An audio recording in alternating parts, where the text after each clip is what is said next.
बरेली में समाजवादी पार्टी महिला सभा ने रविवार को भाजपा सरकार की नीतियों के विरोध में अनोखा प्रदर्शन किया। महिला सभा की जिलाध्यक्ष स्मिता यादव के नेतृत्व में बड़ी संख्या में महिला कार्यकर्ताओं ने पार्टी कार्यालय से थाली और चमचा बजाते हुए जुलूस निकाला और बेरोजगारी, पेपर लीक, महंगाई, कानून व्यवस्था तथा महिलाओं की सुरक्षा जैसे मुद्दों पर सरकार के खिलाफ जमकर नारेबाजी की। आपको बता दें, प्रदर्शन को संबोधित करते हुए स्मिता यादव ने कहा कि कोरोना काल में थाली बजाने की अपील की गई थी। उन्होंने तंज कसते हुए कहा कि अगर थाली बजाने से महामारी दूर हो सकती है तो शायद बेरोजगारी, भ्रष्टाचार, पेपर लीक और महिलाओं के खिलाफ बढ़ते अपराध भी खत्म हो जाएं। उन्होंने आरोप लगाया कि सरकार युवाओं को रोजगार देने और भर्ती परीक्षा की पारदर्शी बनाने में विफल रही है, जिससे युवाओं में निराशा बढ़ रही है। उन्होंने नोटबंदी, महंगाई और कानून व्यवस्था के मुद्दों पर भी सरकार को घेरते हुए कहा कि जनता आज कई समस्याओं से जूझ रही है। राम मंदिर के मुद्दे पर उन्होंने कहा कि भगवान राम सभी की आस्था का केंद्र है, उनकी पार्टी भी आस्था का सम्मान करती है। प्रदर्शन में शबाना, रेशमा, सीमा, परवीन, नीलम, कविता, दुर्गा, पूनम, समर खान, रुबीना खान, सबीना खान, आलिया, आसमान, आइजा, रेखा, शिफा और रीना सहित बड़ी संख्या में महिला कार्यकर्ता मौजूद रहीं। स्मिता यादव है, मैं महिला सभा की जिलाध्यक्ष हूँ समाजवादी पार्टी की से। ये बर्तन बजाने के तो हमें हमारे प्रधानमंत्री जी ने ही सिखाया था। जब कोरोना काल में बहुत बड़ी बीमारी उन्होंने इससे भगाई थी, तो हमें आज महसूस हुआ कि काश हम हो सकता है कि थाली बजाने से हम ये बीमारियां भगा सके, योगी मोदी की बीमारी भगा सके। इन्होंने जो भ्रष्टाचार लाया हुआ है, वो बीमारी, उस बीमारी को हम शायद इस थाली बजा के हम लोग कोशिश कर रहे हैं कि वो जल्द से जल्द छूट जाए। और जो पेपर लीक हो जाता है, हो सकता है थाली बजाने से पेपर लीक होना बंद हो जाए। जो लोग सुसाइड कर रहे हैं, बच्चे सुसाइड कर रहे हैं और हमारी देश की जनता सुसाइड कर रही है। सबसे बड़ी बात, हमारे किसान सुसाइड कर रहे हैं, जिनको एक अंगूठे पे एक वो दिया जा रहा है, उनको एक थैला दिया जा रहा है जो अब भी नहीं है उनके, और इनके स्टॉक पे बहुत है मगर नहीं दे रहे हैं। तो मुझे लग रहा है शायद थाली बजाने से इन लोगों के कुछ वातावरण में कुछ शुद्धि हो जाए, क्योंकि ये लोग शुद्धि हवन तो बहुत करते हैं, मगर मुझे लगता है ये थाली बजा के शुद्धि करना बहुत जरूरी है। मेरी मांग ये है कि थाली बजाने से रेप रुक सकते हैं और भ्रष्टाचार तो रुकेगा ही। जब व्यक्ति को रोजगार मिलेगा तो हो सकता है रेप केस कम हो जाए थाली बजाने से। और थाली बजाने से जब कहते हैं खाली दिमाग से शैतान का दिमाग हो जाता है, तो रोजगार वो दे देंगे। आप पेपर भी करवाएंगे सबको और सबको रोजगार देंगे तो रेप अपने आप कम हो जाएंगे। क्योंकि इनके आने से केवल एक नोटबंदी बहुत बड़ा उन्होंने डिसीजन लिया था, मगर अब इनका डिसीजन क्या है कि आप घर से मत निकलिए, आप तेल मत खर्च करिए, आप पेट्रोल डीजल मत खर्च करिए, आप खाना कम खाइए और वो जो और अन्य तरीके के आटे हैं वो खाइए, ये मत खाइए।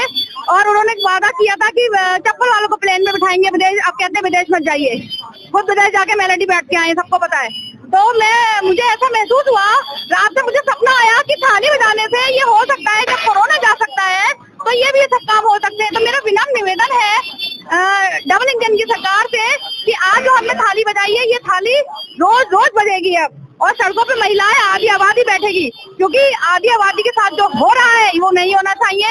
इन्होंने हमें गलत तरीके से ये समझा रखा है कि महिला सम्मान हो रहा है, कोई रेप नहीं हो रहा है। मगर जो माँ बाप होते हैं, बच्चे होते हैं, वो सोचते हैं अरे योगी मोदी जी की सरकार है, अब तो हम पूरी तरीके से सेफ हो चुके हैं। क्योंकि डर केवल हिंदू मुस्लिम का इन्होंने डाला हुआ है। क्योंकि अब क्या हो रहा है, बच्चे जब ऑटो में बैठ के या निकल जाते हैं तो उनके संग क्या हो रहा है ये सभी देख रहे हैं कि एक नहीं हजारों लोग उनके संग रेप कर जाते हैं। उसके बाद चाहे आप फांसी दीजिए, चाहे उनको काटिए, उससे कोई फर्क नहीं पड़ता। जिस घर का बच्चा जाता है वही जानता है। जिसका पेपर लीक हुआ, उन बच्चों ने सुसाइड कर लिया, उसका जिम्मेदार कौन है? क्या थाली बजाने से ये सही हो सकता है कि नहीं हो सकता है? मैं पूछना चाहती हूँ आज की सरकार से और उन अनभक्तों से भी जो ये कहते हैं कि अब हमें यहाँ पे बहुत आराम है। 70 साल से उनकी जो हिंदुत्व था वो खतरे में नहीं था। हम सब हिंदू हैं, ईश्वर को मानते हैं, मगर इस तरीके से कि छोटे छोटे बच्चों के संग रेप हो रहे हैं, महिलाओं के संग रेप हो रहे हैं। 100 नंबर की गाड़ियां जो भैया ने चलवाई थी, केवल उनको 112 पे लाके खड़ा कर दिया गया है। और उसपे जो पुताई लिपाई का जो खर्चा था, काश वो महिला की शिक्षा पर दे देते, चिकित्सा पे दे देते तो बहुत उद्धार हो जाता। राम मंदिर को लेकर क्या कहते हैं? राम मंदिर पे तो मुझे हंसी आ रही है। ये लोग हम लोगों से कहते हैं कि आप दर्शन करने नहीं गए। हमें तो लगता है कि हमारे पुराने समय से ही राम राम हम लोग बोलते आए हैं और हम हमारे हर घर में राम जी होते हैं। और पहले तो मैं देखती थी कि राम दरबार होता ही नहीं था घरों में, केवल मन में ही राम राम होते थे। तो मैं तो उनको दिल से ही, और हमारे जितने हैं सब दिल से ही याद करते हैं। और कहीं ना कहीं कोई ना कोई एक तो शक्ति ऐसी है जो हम सबको चला रही है। मगर उन्होंने जैसा कहा कि राम को वो लाए थे ना राम को, इसलिए उस राम जी के मंदिर में चोरी हो गई।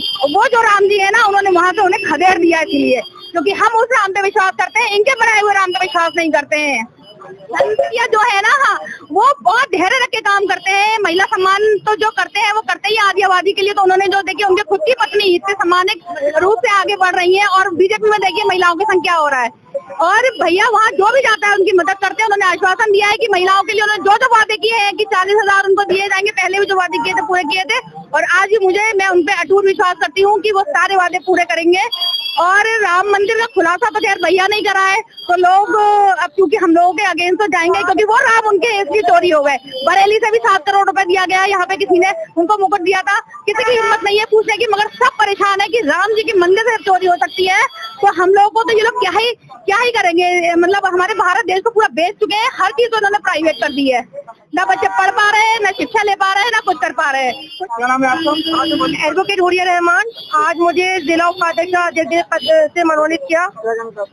मैं महंगाई को लेके कहना चाहती हूँ, जिस तरीके से आप महंगाई देख रहे हैं और जिस तरीके से आप देख रहे हैं, अभी 13 वर्षीय लड़की का जो रेप हुआ है, आप इसको क्या कहेंगे? अभी कहीं और कोई और रेप करता है तो तुरंत उस पर सजा है, लेकिन इन लोगों ने 32 लोगों ने उस बच्ची का रेप किया तो उसका कोई सजा नहीं है। आज हम लोगों ने अपने अध्यक्ष जी की नेतृत्व में जो ये आंदोलन निकाला है और इतनी बड़ी संख्या में जो आपको महिलाएं दिख रही है, ये एक तरीके से आधी आबादी है। इनका सम्मान कहाँ है? आए दिन जो हर 2 मिनट में रेप हो रहा है, वो क्यों हो रहा है? इस सरकार ने तो ये कहा था कि वो पहले अखिलेश जी की सरकार में ऐसा होता था, गोलियां उनकी सरकार में चलती थी, रेप उनकी सरकार में होता है। तो फिर ये बताइए आज ये सब क्यों हो रहा है? मेरा सरकार से ये प्रश्न है, ये सब क्यों हो रहा है? आंकड़ा क्यों बढ़ गया है? आज दिन एक्सीडेंट हो रहा है। मेरे एक्सीडेंट में एम्बुलेंस आती, अगर तो मेरा हाथ खराब नहीं होता, 1 घंटे ब्लीडिंग के बाद मेरे उसमें वो पिज्जा वाला 5 मिनट में पहुंच जाता है, एम्बुलेंस 5 मिनट में क्यों नहीं पहुंचती है? 100 नंबर क्यों नहीं आती है? फायर ब्रिगेड क्यों नहीं पहुंचता है? कोचिंग में इतना बड़ा कांड हुआ तो फायर ब्रिगेड तो देर क्यों नहीं होता है? क्योंकि उन्हें जनसंख्या कम करनी है। हमारे प्रधानमंत्री जी को यहाँ पे इतने एक्सीडेंट करवाने, इतने कांड करवाने कि यहाँ पे जनसंख्या खुद ही कम हो जाए, आधी आबादी मर जाए। उनका मतलब ये है, वो कुछ भी नहीं करेंगे, वो बैठे रहेंगे। हमें 2027 में ताली बजाओ का मतलब ये है, भूखमरी को हटाना है, अखिलेश यादव को लाना है, इसमें का